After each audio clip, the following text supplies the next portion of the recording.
Alright, what's up YouTube? This is it's the Fang here, and this is gonna be my tutorial number 2 for my text setup. So yeah, I have a little text setup right here. All you need to do is go to File, New, 1280 by 720, press OK. Make sure your background color is black, and press Control I, and it'll make it black so that you have a black layer. No. Okay, and then I just have my CCs right here. So I'm gonna go ahead and explore with these. These are all pretty sick. I found them in Mbap's pack, or however you say his name. Yeah, these are really sick. I'm gonna go ahead and use this first one for this. So I have my render here now. Okay. So I'm gonna press. I'm gonna click on the renderer, which is phase. I'm gonna press Control J, and I'm gonna go to Filter Gallery. Now under Stylized will be glowing edges. That's what you want. So for your edge width, make sure this is on glowing edges. For edge width, put it at 1. Edge brightness, you can play around with that, but I suggest 12, and smoothness at 4. And what you want to do is press OK, and you can see a little, the effect. It's a really nice effect. Now, where it says normal appear, okay, so you do not want to do that. Anyways, you click on your face copy or whatever copy. You click on where it says normal, and you want to either you can change it to lighten, screen, or lighter color. I suggest lighter color. And what you just want to do is simply bring the opacity down so it's not too intense, because that looks bad. So let's see.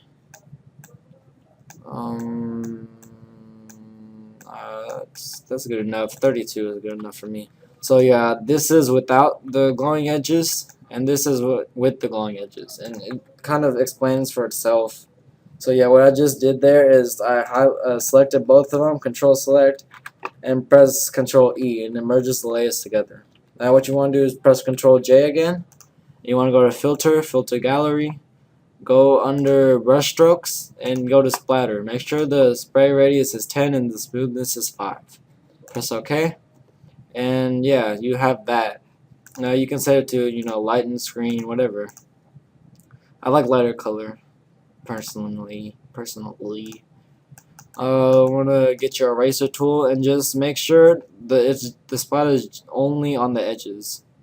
Yeah, this might take a while, but if you want to be good, you have to take your time.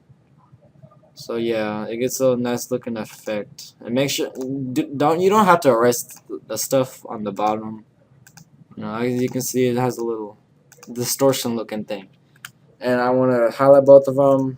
Press Control E again, and press Control J. Now, speaking of distortion, I'm gonna go to Distort, Displace. Make sure horizontal scale is at 10, vertical scale 10, stretch to fit, and repeat edge pixels. Press OK. And I have 2 displacement maps, which I forgot where I got it from, but I'll probably upload it and put it in the description. So I'm going to go ahead and go with by Andy 590, and yeah, you should probably check Andy 590 out. He had a whole pack of them. So yeah, I'm going to press that, and I get this right here. As you can see, it changed a lot from there. So make sure you're on the copy 3, or whatever copy number that you distorted, and drag it up to where it fits just exactly as the render itself. Now you want to get your eraser tool again, and you want to erase in the middle. Make sure it doesn't erase the edges, just like the splatter. Very simple. Mess up, it's okay, just redo it. Okay, now you can see what it is. It looks like it's kind of fading.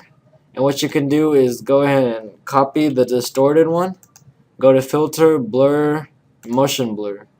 And now you don't want to make sure it's too high. You can go, I'll say about 5. And you can bring the opacity down a bit. Yeah, it looks much smoother if you put the blur on. Now you can just select all of these, Control E, and there you have your basic render. Yeah, guys, that's what's up. If you want to make say the bottom, you want to make it lighter at the left side. You can select this next to the trash can, and it makes a new layer. You put it right on top of the phase layer or whatever your render is. Right click it, press create clipping mask. Okay, then you want to get your brush tool right here. Make sure the foreground color is white. Okay, that's very important. And you just simply go over that, the portion that you want brighter. That's what you want it. Yeah. You can put it anywhere you want. You know, put it right there. Put it right there. Yeah, I learned all this from Sesso HQ and Wilson's HD. They're like my inspirations, my little teachers. I love them. No homo. Okay, now that you have that, fuck that. I don't give a shit. Now that you have that, make sure you're on layer 1. Change the normal to overlay. And as you can see, it's brighter, but since it's too bright, you want to bring the opacity down.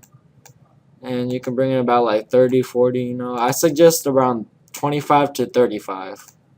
And as you can see, it did go brighter a bit, and it actually helps, even if it's a bit. With color correction, it helps a lot. Okay, as you can see, all these CCs kind of fit with it. All of them kind of fit with it, but I personally like the first one the most.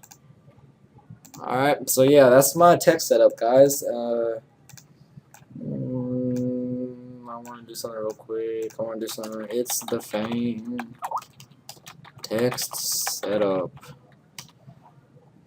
I hope I can get a lot of subscribers from this. So yeah, thank you guys for watching. I really appreciate it, and I hope you check out my channel for more tutorials. I'll probably have them like once a week, maybe. I don't know, because I have school. It's very important. School is my #1 priority. I can care less about this designing stuff. I just want to teach y'all. You know, y'all can like carry on the tradition. You know. So yeah, thank you for watching. Subscribe, comment what you think. Comment what tutorial you want next, because I'm running out of ideas already. This is not my second tutorial. So yeah, comment what you want next. Yeah, peace out, y'all. It's been a while. See ya.